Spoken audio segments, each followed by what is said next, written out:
మన అందరికీ ఇష్టమైన పండుగ వినాయక చవితి. రేపు ఆగస్ట్ 27న అయితే వినాయక చవితి అయితే స్టార్ట్ అవుతుందండి. అయితే హైదరాబాద్లో చూసుకుంటే వినాయకుడు ఎక్కడ ఫేమస్ అని అంటే ఖైరతాబాద్ అని అంటారు. సో ఇప్పుడు మనం ఖైరతాబాద్ దగ్గర అయితే ఉన్నాము.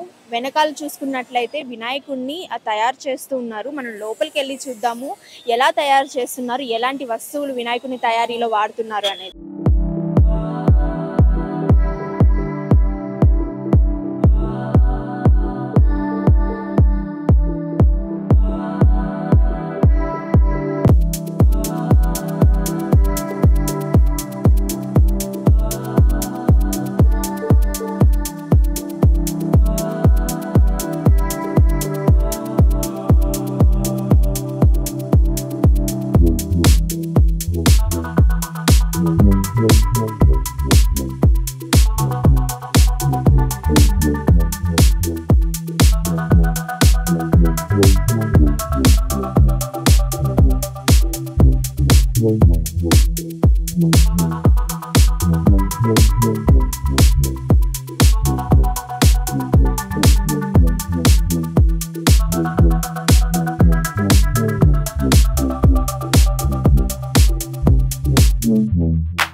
అయితే మనతో ఉత్సవ కమిటీ చైర్మన్ అయిన రాజ్ కుమార్ గారు అయితే మనతో ఉన్నారు. ఆయన అడిగి తెలుసుకుందాం ఇక్కడ కార్యక్రమం ఎలా సాగుతుంది అనేది.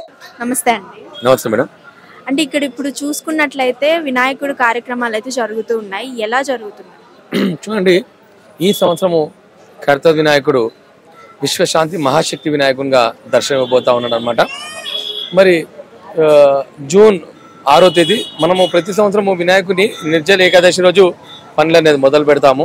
జూన్ 6వ తేదీ మనం పనులు మొదలు పెట్టాము. షెడ్ వేయడం కావచ్చు, వెల్డింగ్ పనులు అనేది కంప్లీట్ అయిపోయాయి. వినాయకుని ఇంకా విశ్వశాంతి థీమ్లో గ్లోబ్ ఒకటి పెండింగ్ ఉంది. మిగతా వర్క్స్ అండ్ వెల్డింగ్ పనులన్నీ కంప్లీట్ అయిపోయాయి అనమాట. అదేవిధంగా ఒరిస్సా సంబంధించిన కళాకారులు వచ్చి దాదాపు 22 మంది కళాకారులు వచ్చి వినాయకుని సైడ్లో ఉన్న విగ్రహాలు 50% కంప్లీట్ చేశాయి. మనం మట్టిలో విగ్రహం చేస్తున్నాం కాబట్టి ఇది 2-3 రోజులు అది ఆరాలన్నమాట. అది మట్టిలో కాబట్టి. సో దీంతో పాటు ఈరోజు ఉదయమే తమిళనాడు సంబంధించిన ఆర్టిస్టులు ఒక 25 మంది దాకా వచ్చారన్నమాట. వాళ్ళు వినాయకుని పై నుంచి పాముల నుంచి కింది భాగం దాకా భగవంతు పొట్ట వరకు చేస్తారనమాట. సో పనులు అనేది బాగా నడుస్తున్నాయి. రాజస్థాన్ క్లే అని ఉంటుంది అనమాట. ఎప్పుడైతే మనము ఇది వాటర్లో మిక్స్ చేస్తే బంకమట్టి రూపంలో అవుతుంది అనమాట. మనం 2-3 లేయర్లో వినాయకుని తయారు చేస్తాం అనమాట. మొదటి లేయర్ వచ్చేసి వరిగడ్డి, ఈ మట్టి అనమాట. సెకండ్ లేయర్ వచ్చి మీరు ఇక్కడ చూసినట్టయితే వరి పొట్టు, వరి బంకమట్టి. దీనివల్ల ఫస్ట్ లేయర్ దీంతో అవుతుంది, సెకండ్ లేయర్ దారితో అవుతుంది అనమాట. థర్డ్ లేయర్ వచ్చేసి ఉసుక, వైట్ బత్త అట్లా కొన్ని 2-3 వేసేసి దీన్ని రెడీ చేస్తాం. దీనివల్ల ఏమవుతుందంటే వినాయకుడు వర్షం పడ్డ స్ట్రాంగ్ ఉంటుంది అనమాట. అట్లా 3-4 లేయర్లలో వర్క్ చేయడం జరుగుతుంది అనమాట. వీళ్ళందరూ ఒరిస్సా సంబంధించిన ఒక టైప్ అనమాట. వీళ్ళు ఒక టైప్ చేస్తారు. మన తమిళనాడు వాళ్ళు వేరే స్టైల్లో చేస్తారు. తమిళనాడు వాళ్ళు ఏం చేస్తారంటే జూట్ బ్యాగ్ రా మెటీరియల్ ఉంటుంది అనమాట. దాన్ని మట్టిని కలిపి తయారు చేస్తారు. ఇట్లా 2-3 రకాలుగా మనం రెడీ చేయడం జరుగుతుంది అన్నమాట. ఈ పెయింటింగ్ వేసే వాళ్ళు ఎక్కడి నుంచి వస్తారు? వాళ్ళు వచ్చేసేమో భీమేష్ అని ఆయన కాకినాడ నుంచి వస్తారు అన్నమాట. గొల్లపాలెం అనే విలేజ్ అనమాట ఆయనది.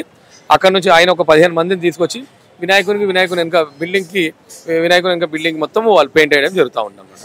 వాళ్ళ అన్నే ఉండే సత్య అని ఆయన ప్లస్ వాళ్ళ టీం 15 మంది వచ్చి రెడీ చేయడం జరుగుతుంది అన్నమాట. పెయింటింగ్ చాలా బాగా చేస్తారు ఆయన కూడా.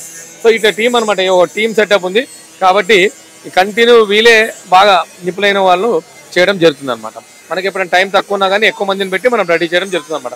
ఇంకోటి ఏంటంటే ఎక్కడ పెద్ద వినాయకుని అంటారు కానీ ఇంత హైట్లో ఎక్కడ చేయలేరు. ఇంత హైట్లో చేసినా వాళ్ళు అక్కడ నిమజ్జనం చేస్తారు. కాదు మన వినాయకుని ఏంటంటే ఇక్కడ మన వినాయకుని రెడీ చేసి ఊరేగింపుతో తీసుకొని మనం నిమజ్జనం చేస్తాం అన్నమాట. అది ఒక ఖైరతాబాద్ వినాయకుని ఒక ప్రత్యేకత అనమాట.